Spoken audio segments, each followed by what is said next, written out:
প্রত্যেকটা কেন্দ্রে শান্তিপূর্ণ সুষ্ঠু ভোট হচ্ছে এবং ভোটার উপস্থিতি আলহামদুলিল্লাহ যথেষ্ট পরিমাণ আছে। নিরাপত্তার বিষয় আইন শৃঙ্খলা বাহিনী আপনারাও দেখতেছেন সম্পূর্ণ সচেতন তারা, এবং সর্বোচ্চ আইন শৃঙ্খলা বাহিনী শেরপুর ৩ আসনে নিয়োগ করা হয়েছে। অতীতে কোনো নির্বাচনেই এত আইন শৃঙ্খলা বাহিনীর সদস্য ছিল না। আমার বিশ্বাস 100% নিরপেক্ষ নির্বাচন হবে। আর আমি যেহেতু বিএনপির প্রার্থী, সরকার যেহেতু বিএনপি, আমি চাই না আমার জয়ের কারণে আমার দলের বা আমার প্রধানমন্ত্রীর গায়ে কোনো কালি লাগুক বা কোনো সমস্যার তৈরি হোক বা বিতর্কের সৃষ্টি হোক। আমি ইনশাল্লাহ আশা করি এই এলাকা বিএনপির এলাকা, এখানে আমার বাবা এমপি, আমি এমপি ছিলাম, সুতরাং আমি বিশ্বাস করি যে এই এলাকার মানুষ সুষ্ঠু ভোট দিতে পারলে ইনশাল্লাহ বিজয় আমার সুনিশ্চিত। জামাতের প্রার্থী বিএনপি সমর্থকদের বিরুদ্ধে বেশ কিছু অভিযোগ এনেছে, আপনার অনেকের বিরুদ্ধে অভিযোগ এনেছে, তো সেই অভিযোগ জামাত সত্যিকার অর্থে একটা অভিযোগকারী দল হিসেবে পরিচিত।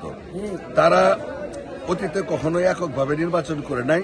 জীবনে প্রথমবার জামাত ইসলাম প্রতিদ্বন্দ্বী প্রার্থী হিসেবে নির্বাচন করতেছে। সুতরাং তারা চেষ্টা করতেছে, চেষ্টা করা ভালো। তারা নির্বাচনে অংশগ্রহণ করছে।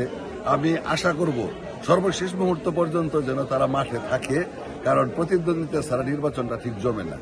তাদের অভিযোগ সম্পূর্ণরূপে মিথ্যা, এবং আপনারা যারা সাংবাদিক আছেন, প্রিন্ট এবং ইলেকট্রনিক মিডিয়ার, আপনারা খোঁজ খবর রাখেন। ইনশাল্লাহ আমার বিশ্বাস যে কোথাও অনিয়ম আপনারা পাবেন না। জামাতের বিরুদ্ধে জামাতের বিরুদ্ধে আমার কোনো অভিযোগ নাই, তবে এইটুকু শুধু আমরা চিন্তিত ছিলাম যে গরিব এলাকা যেহেতু টাকা দিয়ে তারা ভোট কিনে কিনা, এই ব্যাপারে আমরা যেন অতীতে উদ্বিগ্ন ছিলাম। আর তাদের কথাবার্তাগুলি, বক্তব্যগুলি উস্কানিমূলক, আগ্রাসী এবং